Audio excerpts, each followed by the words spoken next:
नीतीश कुमार ने आज 7वीं बार बिहार के मुख्यमंत्री पद की शपथ ली है।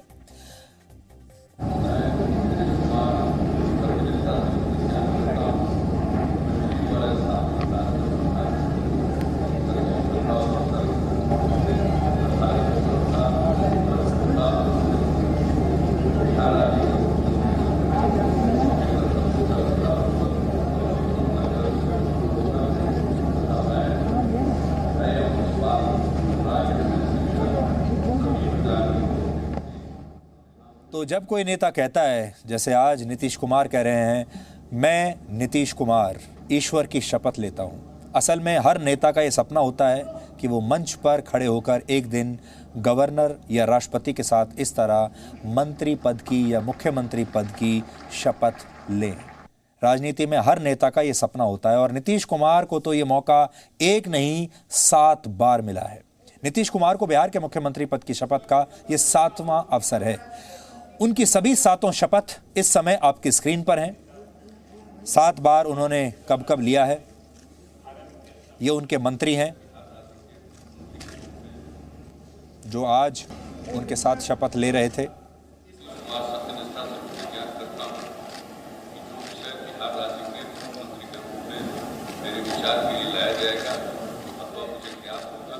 तो 240 सदस्यों वाली बिहार विधानसभा में इस बार जेडीयू के सिर्फ 43 एमएलए हैं और यही वजह है कि मुख्यमंत्री के तौर पर नीतीश कुमार को इस बार काफी कमजोर माना जा रहा है।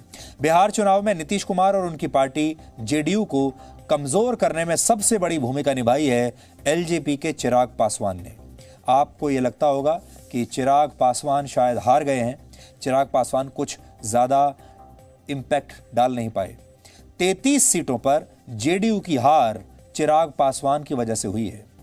इन 33 में से 28 सीटें ऐसी हैं जहां जनता दल यूनाइटेड दूसरे नंबर पर रही और हार का अंतर एलजेपी को मिले वोटों से भी कम रहा। अगर इन सीटों पर एलजेपी एनडीए से अलग नहीं होती तो जनता दल यूनाइटेड यहां चुनाव जीत जाती। इन 33 सीटों में 5 सीटें ऐसी हैं जहां एलजेपी दूसरे नंबर पर रही और यहां पर जेडीयू का नंबर तीसरा रहा। मतलब यहां भी जेडीयू और एलजेपी की लड़ाई में महागठबंधन का फायदा हुआ है। एलजेपी और जेडीयू की इस लड़ाई में जो बड़ी बातें निकली हैं उन्हें कुछ इस तरीके से आप समझ सकते हैं। चिराग पासवान ने नीतीश कुमार को सबसे ज्यादा नुकसान पहुंचाया है। हालांकि उन्होंने नुकसान तो आरजेडी को भी पहुंचाया, लेकिन नीतीश कुमार उनके निशाने पर रहे। नीतीश कुमार बिहार के मुख्यमंत्री बन गए, लेकिन नैतिक तौर पर एनडीए में उनकी भूमिका अब जूनियर पार्टनर की हो गई है। चिराग पासवान की पार्टी भले ही सिर्फ 1 सीट जीती हो, लेकिन जो लक्ष्य लेकर वो चले उसमें सफल रहे। करीब 6% वोट के साथ एलजेपी बिहार में सबसे ज्यादा वोट पाने वाली पार्टियों में 5वें स्थान पर है। बिहार में एनडीए के सरकार के शपथ ग्रहण के बाद अब सभी की नजरें दिल्ली पर हैं और हो सकता है कि केंद्रीय मंत्रिमंडल के विस्तार के दौरान रामविलास पासवान के निधन के बाद खाली हुई जो सीट है वो चिराग पासवान को दे दी जाए और वो भी केंद्रीय मंत्रिमंडल का हिस्सा बन जाए। और यदि ऐसा हो गया तो जेडीयू और नीतीश कुमार के लिए ये एक और झटका जरूर होगा।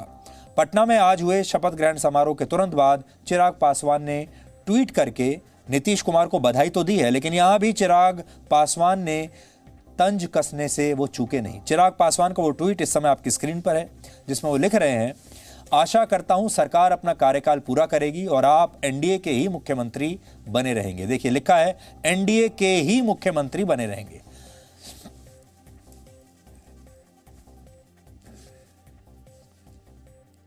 बिहार के मुख्यमंत्री की 7वीं बार शपथ लेने के साथ ही नीतीश कुमार सबसे ज्यादा बार मुख्यमंत्री बनने वाले नेताओं के क्लब में शामिल हो गए हैं। 3 मार्च 2000 को पहली बार वो बिहार के मुख्यमंत्री बने थे और बहुमत न होने की वजह से उन्हें 10 मार्च 2000 को इस्तीफा देना पड़ा था। 47 वर्ष पहले जयप्रकाश नारायण के आंदोलन से उन्होंने अपने राजनीतिक करियर की शुरुआत की थी। बिहार में वर्षों तक राजनीति करने वाले बड़े नेताओं ने अपनी शुरुआत इसी आंदोलन से की थी। नीतीश कुमार के साथ इन नेताओं में लालू प्रसाद यादव, शरद यादव और रामविलास पासवान भी शामिल थे। नीतीश कुमार कुल मिलाकर 13 वर्षों से ज्यादा समय तक मुख्यमंत्री रह चुके हैं। भारत में सबसे लंबे समय तक मुख्यमंत्री बने रहने का रिकॉर्ड सिक्किम के पवन कुमार चामलिंग के नाम है। वो 24 साल से ज्यादा समय तक मुख्यमंत्री रहे। इसके अलावा कुछ और नेताओं के नाम आपकी स्क्रीन पर हैं जो सबसे ज्यादा समय तक मुख्यमंत्री रहे हैं। वो कुछ इस तरीके से हैं। इस समय नवीन पटनायक लगातार 20 साल से 20 वर्षों से ज्यादा वक्त से उड़ीसा के मुख्यमंत्री हैं और उड़ीसा में अगले विधानसभा चुनाव 2024 में होंगे और अगर नवीन पटनायक तब तक मुख्यमंत्री रहे तो वो अपने इसी कार्यकाल में पवन चामलिंग का रिकॉर्ड भी तोड़ देंगे।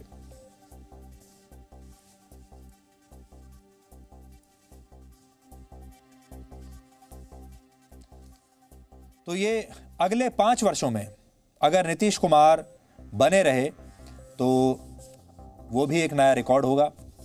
नीतीश कुमार मुख्यमंत्री तो बन गए लेकिन उनकी विचारधारा वाली कंफ्यूजन बिहार के लोगों के मन को अभी भी हैरान करती है। वो कभी आरजेडी और कभी कांग्रेस के साथ दिखते हैं तो कभी वो एनडीए के नेताओं के साथ दिखते हैं। आपने पहले देखा होगा। धारा 370 हटाने के फैसले की बात की जाए तो नीतीश कुमार की पार्टी जेडीयू ने राज्यसभा में इसका समर्थन नहीं किया था।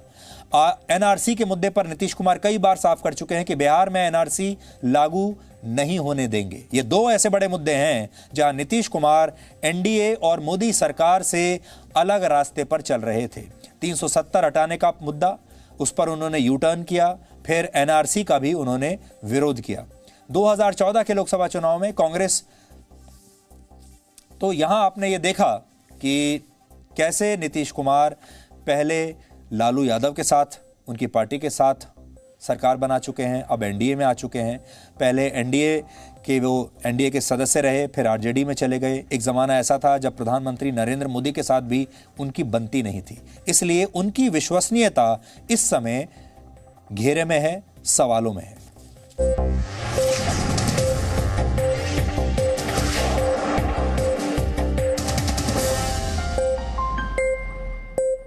Presenting B News app, available on Google Play and App Store. Download it now.